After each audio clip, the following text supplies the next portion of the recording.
Welcome back to the Muppet Monster Adventure Let's Play. In this part we'll be entering Shivering Timber Shoals. I hope you guys liked Muppet Treasure Island, because I know I did. Although seriously, that film is actually very fun to watch. I do recommend it actually. It's a good take on Treasure Island. Tim Curry is very good, and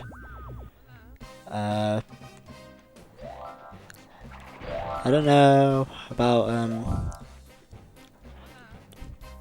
I don't know if it's fair to compare it to Treasure Planet, but I do like it quite a bit more than Treasure Planet.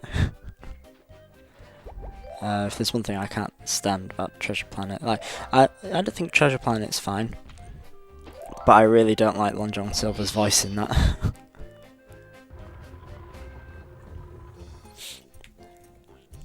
But yeah, Shivering Timber Shoals, it's a pirate level and a big sea of sludge everywhere.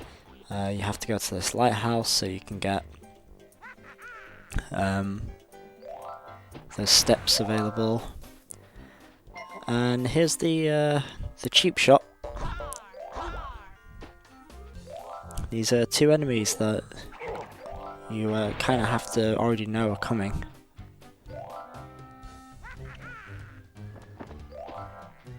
And as you can see, these those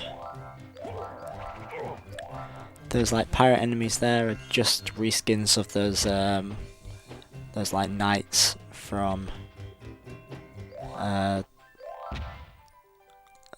the second and third levels.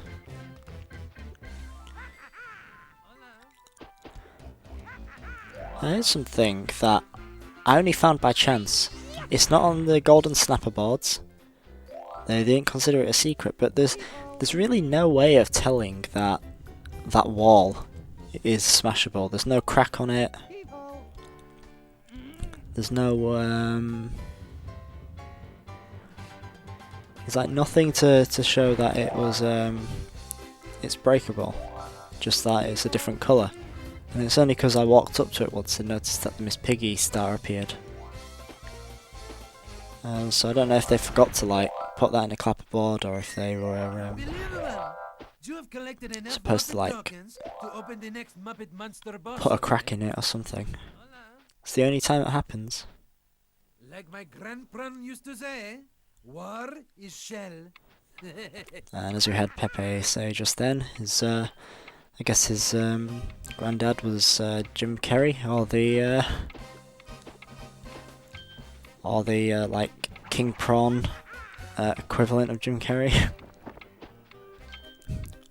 War is hell.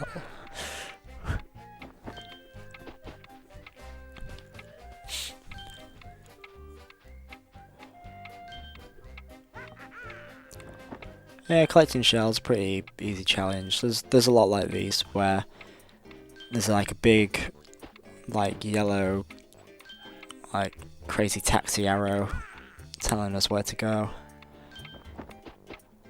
Like this guy's lost his shells, and even though one of them's right in front of him, we still have to pick it up for him.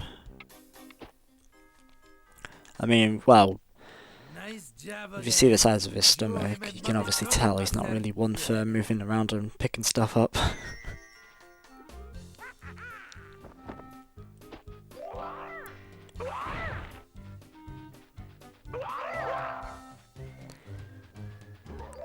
But it feels like these enemies are especially apparent in their reskins. Like those small pirates, just the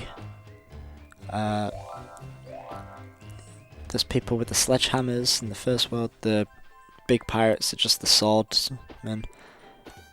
I think what makes it more apparent is they share the exact same animations too. It's not just like they're the same enemy type, but attack differently. They're just with a different like coat of paint, essentially. The music in this level is actually its own thing, and then it turns into a remix of the Muppet theme.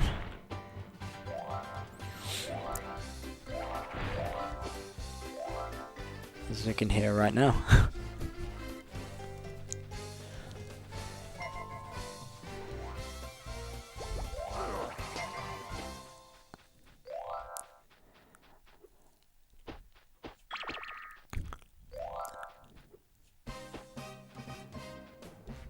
Oh, I almost fell and died there.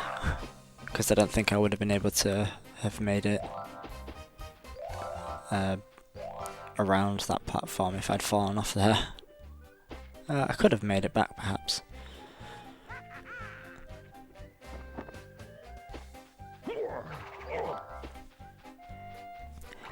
Yeah, the Muppets theme song's pretty good. I think songs in Muppets, like films and stuff, are pretty good too. I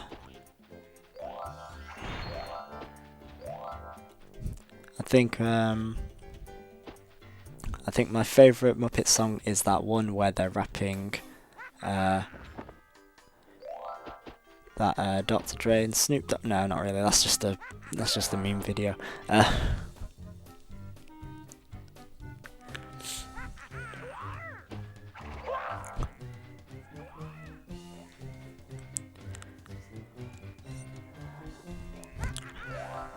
Something that they do in this game too, which is very Spyro-y, is the enemies when you get in, like when you get in certain proximity of them. Some of them are sort of scripted to do certain things. So like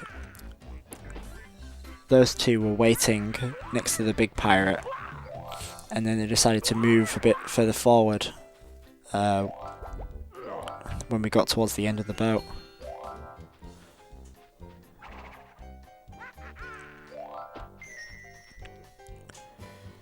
I just got a nice easy Muppet token there. Like some of them are just handed to us. And there's another life. And a couple more. Bits of evil energy. Which unfortunately they didn't place the bit of the ship close enough.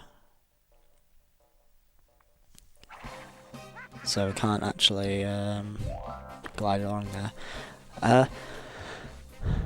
The spinning like jump pad thing, even though you're spinning around, it's sort of like the direction you press or are looking in is the direction you'll go when you start to glide. It's not dependent on like whatever random direction Robin might be when he's like in the middle of his spin. So you don't have to worry about that. But yeah, I just showed a case of, there's enemies in these games that just go off on their own and they can end up killing themselves if they run too fast. So sometimes you can play it a bit safe with them.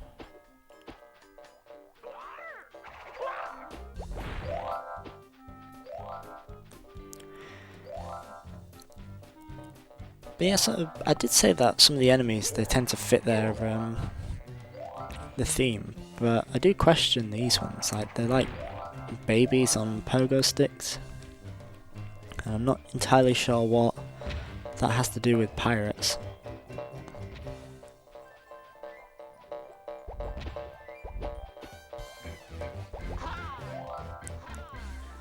I mean, they do go horror, which I guess is a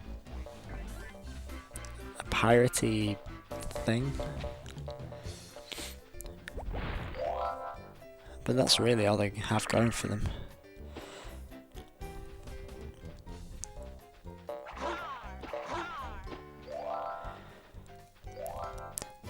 So I don't know if you can't spin those or not, or if it's something to do with just the timing was off.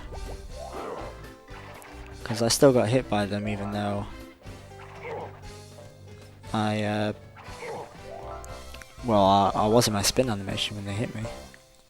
Everybody ready? Okay. On your mark, get set, go, go, go, go, go! Yep, we got our second race. I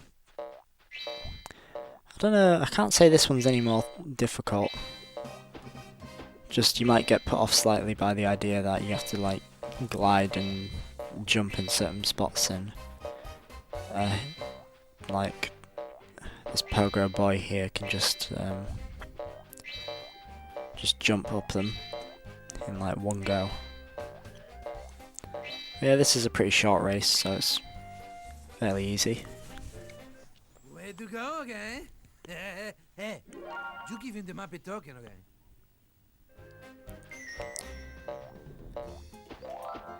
And now we know where our bonus box is.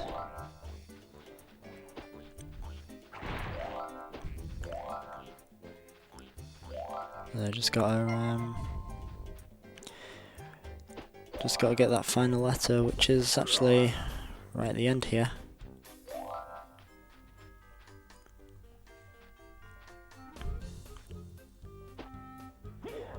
At least the game is nice enough to give us a warp pad to get back up if we were to fall for some reason. Because especially those kind of platforms, they do tend to make me a bit uneasy, just because of how heavy the jumping is.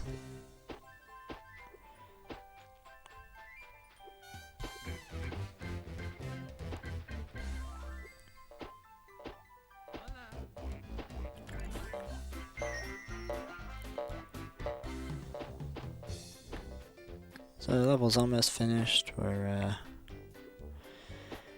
just got to get to that last lighthouse, kill a couple more enemies, and stand on the warp pad thingy.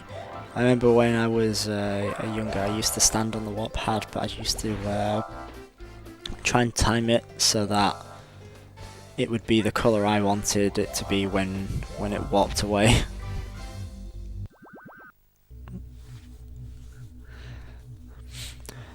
Yeah, back to Doctor Who Vortex, and another level complete, and that's the second world pretty much finished. And we'll have the second boss coming up. So, see you in that part.